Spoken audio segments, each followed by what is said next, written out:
Има там един народ, народ велик, с минало заветно и история богата. Сгушен високо в обятията на Балкана, гален от вълните на Черно море, парен от лъчите на Златна Добруджа.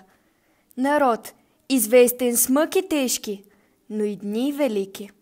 Обичам ти тъжните песни, народе. Запей ми пак тихо, на жал. Когато в песен скръпта си излееш, улеква събраната печал. Песни разказват за старите глила. Помни той дейците си прославени.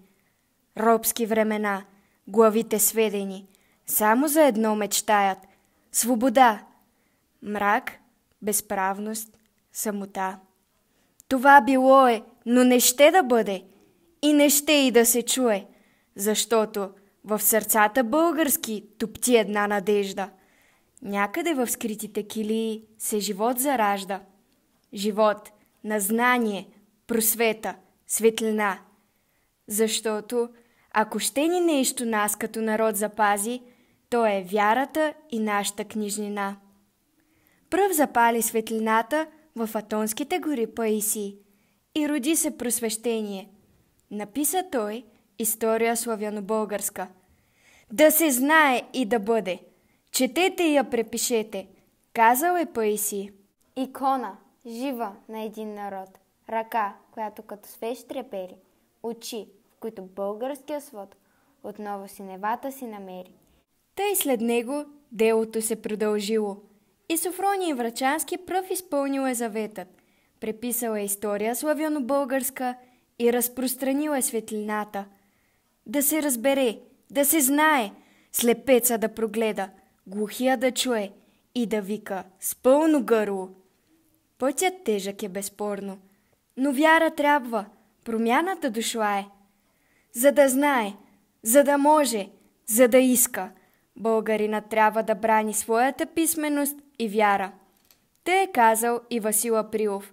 И не след дълго в Габрово се е издигнало училището жълто. Първото българско светско училище. А щом чете се и се пише, трябва и буквар да има. Но на чуждо четмо не ще дадем се. Трябва ни на нас български буквар с европейска култура. Пише го доктор Петър Берон. После рибен буквар го именува. Следват имена на достойни революционери. Левски, Ботев, Каравелов.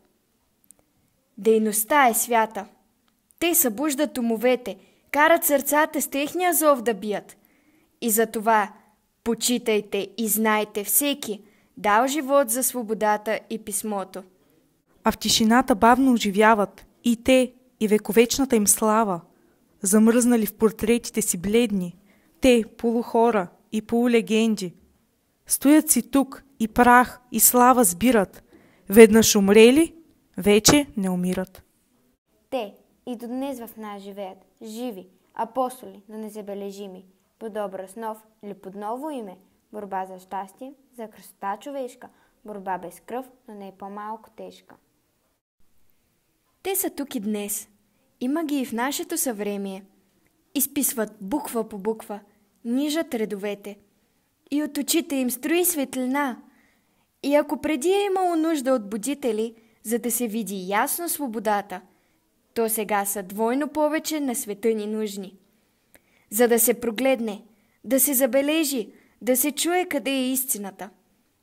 И знай, училището е светило. Затова пръв будител винаги ще си остане този, който молев в ръката ти подале. Този, който никой в историята не пише, но без него и историята ще е сляпа. Никога не спирай да търсиш знанието, светлината и истината. Да си будител е призвание. Честит ден на будителите!